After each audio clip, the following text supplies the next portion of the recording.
Okay, Nat. Two questions for you. Please define mindfulness. And the follow-up question will be, how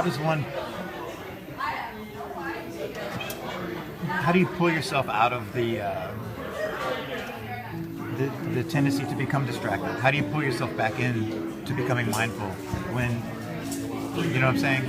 Yeah. Okay. Well, I would say mindfulness is having full presence in the moment, being fully present in the moment that you're in your life right this second. There's a tendency for people to ruminate on the past, and the past has already happened. Nothing you can do to change it. People are sometimes fearful of the future, but the future will take care of itself. There's no sense in worrying about that. It's going to happen anyway. But all we have right now is this moment. And mindfulness helps you become more present in this moment, and with the end goal of leading a more fulfilling life by being fully present in that moment. So mindfulness exercises help you with that. It helps you take, emotional thinking and the types of unhelpful thoughts and thinking, and helps you be more fully present within those moments. So, for example, like breathing exercises and mindfulness meditation, focusing on the breath, it has this ability of helping your mind quiet down a little bit. For example, making this mozzarella stick. If I'm all concerned about life problems or what have you, I'm not going to, I could sit here and just mindlessly eat it, and I'm not even focusing on it. I'm just eating up, worrying about the past, worrying about my future. You're fully present in the moment, and you're going to appreciate that cheese stick. You're like, man, that cow that provided the milk for that cheese that we just breaded and deep fried and dipped in marinara. Thank you, cow. And it's so tasty. And the end goal is to lead a more fulfilling life. Yeah, you really appreciate that cheese stick. I appreciate all the hard work those workers put into that beer while I'm drinking it.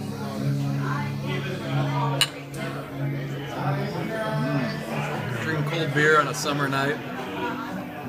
What could be better?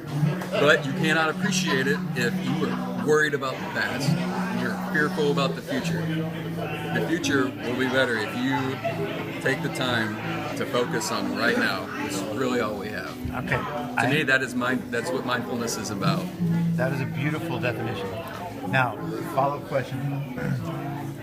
Sometimes we're conditioned to obsess on our worries and our fears. And so it takes discipline and it takes practice, and it's an art to be able to draw ourselves out of that. So and you've recently undergone quite a bit of stress, and you've had to deal with a lot of that. So what is a way that you use, what is your life preserver? What is your way to pull yourself out of the swirl of worry, and get yourself into just chilling in a second? How do you do that? Yeah, and I think you raise a good point here, because I think a lot of people have a tendency to look at this as a way to just escape one's problems. And I think rather it's a tool to help you take your irrational emotions out of the equation.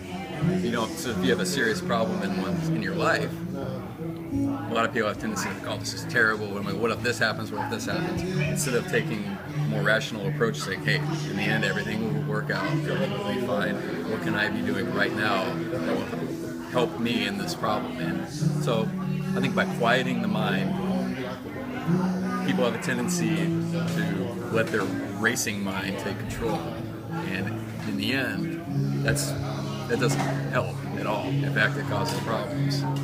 So I think by quieting the mind for even just a few minutes, focusing on the breath, emptying your mind for a couple minutes, it helps prevent that cascade of negative emotions and negative thoughts. It's negative thinking that it causes more problems than they help. If that makes sense. It does. And that's basically what has helped me so much this year. Is quieting the mind, helps you become more rational and then really appreciate the moment, really thrive. You know? Well said. I think we can end it on that note. I'll take it over to the guitar player.